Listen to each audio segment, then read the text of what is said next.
शहीद आलम शहीद भगत सिंह का जन्म 27 सितंबर 1907 को लायलपुर जिले के बंगा गांव में हुआ था।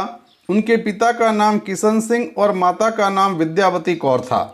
उनके रग रग में देशभक्ति भरी हुई थी और उन्होंने अपनी देशभक्ति के विषय में लिखा था, इस कदर वाकिफ है मेरी कलम मेरी जज्बातों से, इस कदर वाकिफ है मेरी कलम मेरे जज्बातों से कि इश्क भी लिखता हूँ तो इंकलाब लिखा जाता है। कहते हैं भगत सिंह को बचपन में किताबें पढ़ने का बहुत शौक था और इन्होंने बचपन में ही 300 से ज़्यादा किताबें पढ़ ली थी। लाला लाजपत राय, राम प्रसाद बिस्मिल, अशफाक उल्लाह खान के विचारों से ये काफ़ी प्रभावित थे और उसके बाद में उनकी टुकड़ी के अंदर शामिल हो गए थे। अक्सर वो राम प्रसाद बिस्मिल की बात को कहा करते थे जो बिस्मिल ने कही थी, सरफरोशी की तमन्ना अब हमारे दिल में है, देखना है जोर कितना बाजुए कातिल में है।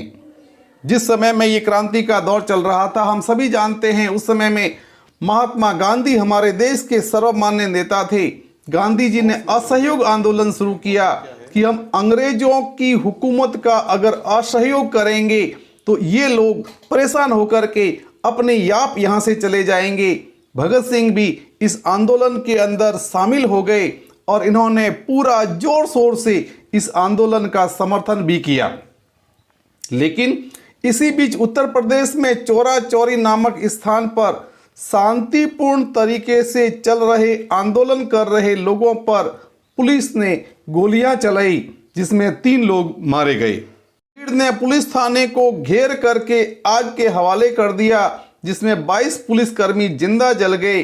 जब ये समाचार गांधी जी को मिले तो गांधी जी ने आंदोलन को वापस लेने की घोषणा कर ली और इससे ये क्रांतिकारी भगत सिंह जैसे लोग नाराज हो गए। और तब भगत सिंह ने लिखा था, जिंदगी तो अपने दम पर जी जाती है, जिंदगी तो अपने दम पर जी जाती है, दूसरों के कंधों पर तो सिर्फ जनाजे उठाए जाते हैं। और उसके बाद भगत सिंह, सुखदेव, राजगुरु, चंद्रशेखर आज़ाद, दुर्गा भाभी, ये सारे के सारे हिंदुस्तान रिपब्लिकन एसोसिएशन के सदस्य बन गए और क्रांति की राह पर चल पड़े। उनका मानना था कि बर्बरता का जवाब शांति कभी नहीं हो सकती। इसी बीच में 3 फरवरी 1928 को साइमन की अध्यक्षता में एक कमीशन भारत आया, जिसमें एक भी भारतीय सदस्य नहीं होने से कांग्रेस सहित सभी क्रांतिकारी संगठनों ने इस साइमन कमीशन का विरोध किया।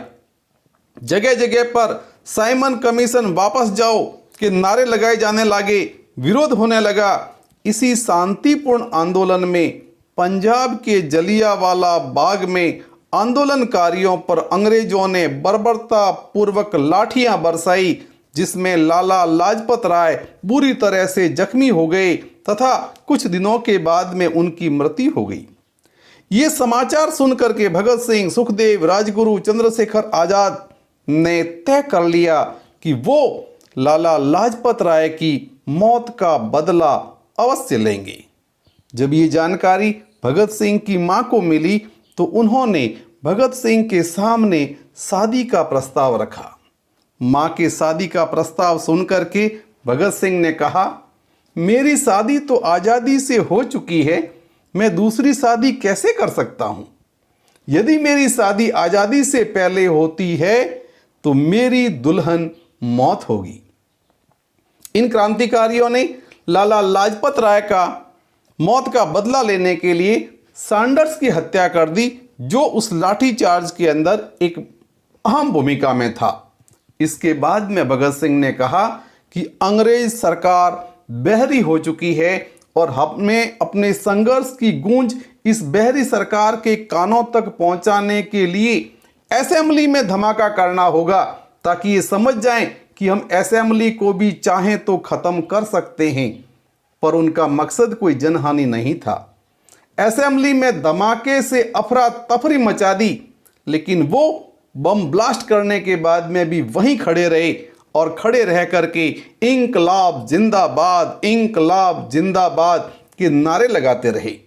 जब अंग्रेजी पुलिस आश्वस्त हो गई कि उनके पास में जाने में कोई खतरा नहीं है, तब उन्हें गिरफ्तार किया गया, उन पर मुकदमा चलाया गया और जब उन्हें फांसी की सज़ा सुनाई गई तो इनसे कहा गया कि फांसी की सज़ा को कम करने के लिए माफ़ी के लिए एक अर्जी लगाई जाए। उस समय में भगत सिंह का जवाब था, लिख रहा हूँ आजम जिसका कल आगाज आएगा, लिख रहा हूँ आजम जिसका कल आगाज आएगा, मेरे लहू का हर कतरा इंकलाब लाएगा। मेरे अपने प्राणों की आहुति के बाद में हजारों भगत सिंह पैदा हो जाएंगे और भगत सिंह, सुखदेव, राजगुरु, इन तीनों के लिए फांसी का दिन मुकर्रर किया गया 24 मार्च। लेकिन भगत सिंह की लोकप्रियता इतनी अधिक थी कि अंग्रेज सरकार घबरा गई और इन्होंने आनन फानन के अंदर इन तीनों को 23 मार्च को ही फांसी दे दी। मैं और हम सब शहीद आजम, शहीद भगत सिंह, सुखदेव, राजगुरु, इन सब की शहादत को सत सत वंदन करते हैं, प्रणाम करते हैं। जय हिंद।